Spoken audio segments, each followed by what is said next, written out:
এই মুহূর্তে আমি আছি মালয়েশিয়ার রাওয়ান এলাকার একটি জঙ্গলের মাঝখানে, যে জঙ্গলটা শুধুই পাম বাগান দিয়ে ভর্তি।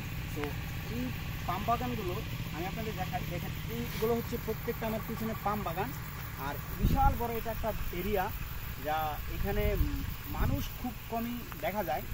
আর মালয়েশিয়াতে এসে যদি আপনি পাম বাগান না দেখতে থাকেন তাহলে খুবই আপনি একজন কী বলবো মিস্টেক ব্যক্তি। কারণ এইটা হচ্ছে মানে এই দেশটা হচ্ছে পাম বাগানের জন্য বিখ্যাত, আর এখানে পাম অয়েল তৈরি হয় শুধু এই পাম বাগানের তেল দিয়ে। আর আপনারা আমার পিছনে দেখতে পাচ্ছেন যে একটা গাছ আছে, যে এখানে হচ্ছে পাম বাগানের ফল।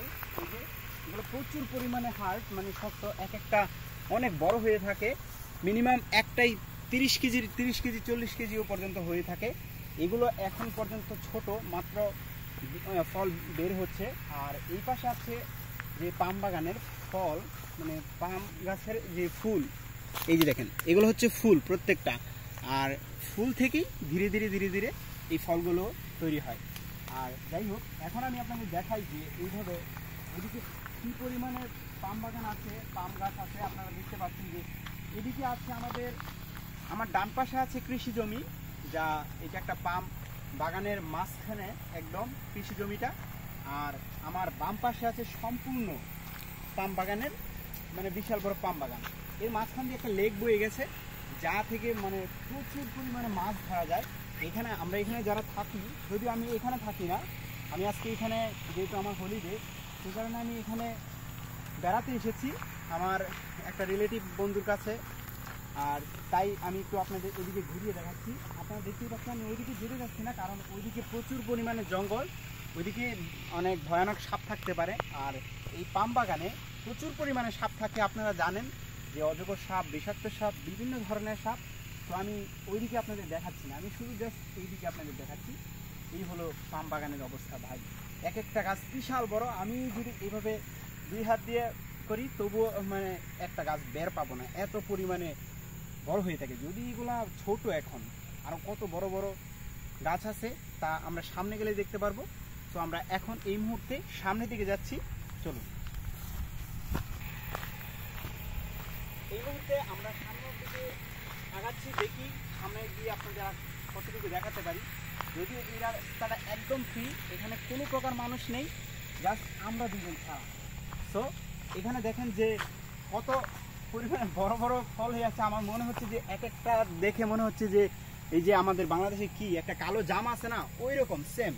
আপনারা দেখতেই পাচ্ছেন যে ফলগুলো কত সুন্দর দেখতে, তাই না?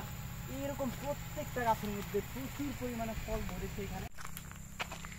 মানে এই জায়গাগুলো এতই নীরব যে আপনি একা যদি এখানে আসেন সত্যি আপনি প্রচুর পরিমাণে ভয় পাবেন। আমি এটা আপনাকে চ্যালেঞ্জ করে বলতে পারি যে আপনি একা যদি আসেন তাহলে ভয় পাবেন। দেখেন এখানে কোনো কিছুই নাই, একদম ফাঁকা। আমি একটু জুম করে আপনাকে দেখাই।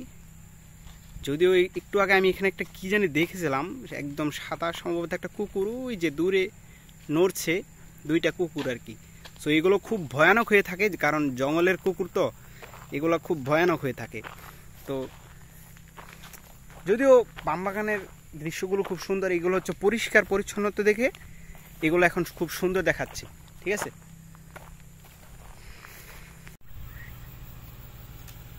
তো আমি একটু আগে আপনাদের বলেছিলাম যে পাম বাগানের ভিতরে যাব, তো অনেক গভীরে গিয়েছিলাম, বাট ওইখানে দেখানোর মতো কোনো কিছুই নাই, যা আগে আপনাদের বলেছিলাম।